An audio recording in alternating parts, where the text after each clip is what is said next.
کڑوی بات ہے۔ مثال کے طور پہ قرآن پڑھو تو کچھ لوگوں نے خالی ایصال ثواب کے لیے اسے سمجھ رکھا ہے، کچھ لوگوں نے سمجھا کہ ایصال ثواب کرو، کوئی مر گیا تو پڑھ دو اور نہیں مرا تو مت پڑھو، کتاب بند۔ یہی ہوتا ہے نا۔ اچھا، عورتیں بھی بڑی ٹن سور کے بیٹھتی ہے نا، میرا بھائی مر گو ہٹ گو تو میں بھی ہے نا، میں بھی قرآن پڑھوں گا۔ ارے یہ قرآن خالی موت میت کے لیے ہے، یہ خالی فاتحہ کے لیے ہے۔ اچھا ایک اور بات بتاؤ، بچے پڑھ رہے ہیں سورہ فاتحہ پڑھیں، اللہ تمہیں کیا کہنا چاہتا ہے قرآن میں، آپ سے کیا فرما رہا ہے، وہ تو ہمیں پتہ ہی نہیں، وہ پتہ ہی نہیں۔ آپ پڑھتے ہیں، سبھی لوگ پڑھتے ہیں، مائیں بہنیں پڑھتی ہیں۔ اچھا ایک بات بتاؤ، یو گو فاسٹ، تو جو انگریزی جانتا وہ سمجھ جائے گا، جو نہیں جانتا ہے سمجھے گا؟ بولو نہیں سمجھے گا۔ اب وہ جو انگریزی جانتا ہی نہیں، اس کے سامنے تم انگریزی پڑھو گے، ہے نا؟ یا کوئی انگریز مل جائے اس کے سامنے ہندی گاڑو، ہے نا؟ شدھتا سے رہتا ہوں، ہے نا، مجھے چھما کیجئے، کیا سمجھے گا وہ انگریز؟ ایک مرتبہ کیا ہوا کہ ایک انگریز کو بھوک لگی تو کھیت میں جاتے جاتے اس نے روٹی مانگی اپنے انگریزی بھاشا میں، تو کسی نے اس کو روٹی دی نہیں، روٹی نہیں، وہ کھانے کے لیے پھر اس نے کہا کہ یار یہ لوگ سمجھ نہیں رہے، تو ایسے ایسے کیا کسان کے سامنے جا کے اس نے کیا کیا کہ جوار کی روٹی پہ میتھی کی سبزی رکھ کے دے دی۔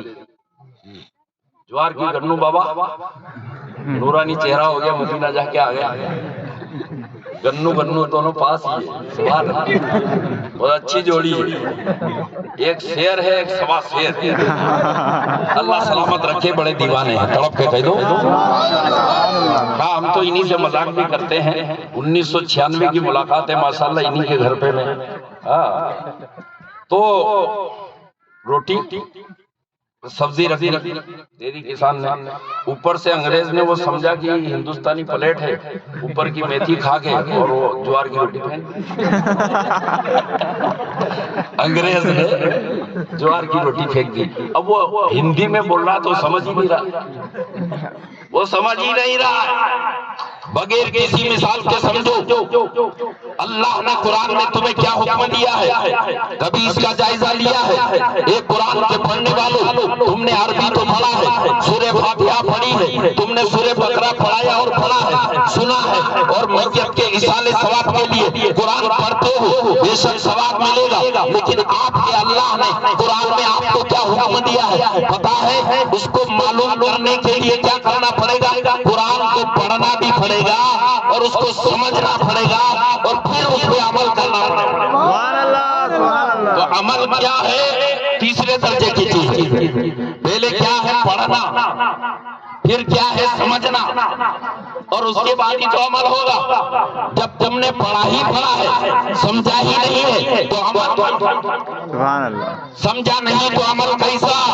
پتہ یہ چلا کہ قرآن کی تعلیم اگر بچے کو دلانا ہے، مولانا صاحب خالی مجھے تو اپنے بچے کو تھوڑا سا بس قرآن شریف پڑھ جائے اتنا ہی پڑھانا ہے، اتنا ہی پڑھانا ہے، مطلب یہ ہے کہ اس کو سمجھانا نہیں۔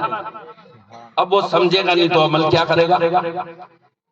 خیال اگر رکھنا ہے تو درست رکھو، میرا بیٹا دارالعلوم میں جا رہا ہے،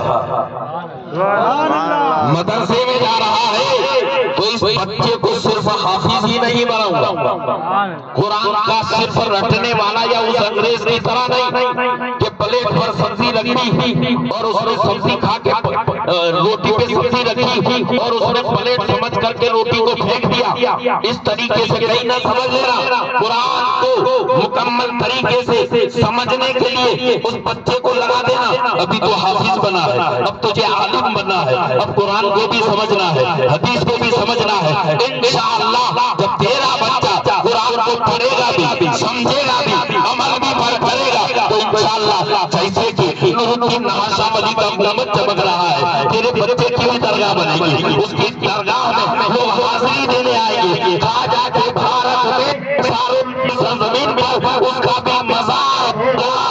جب مزار ہوگا تو مدینے کی بار ہوگا.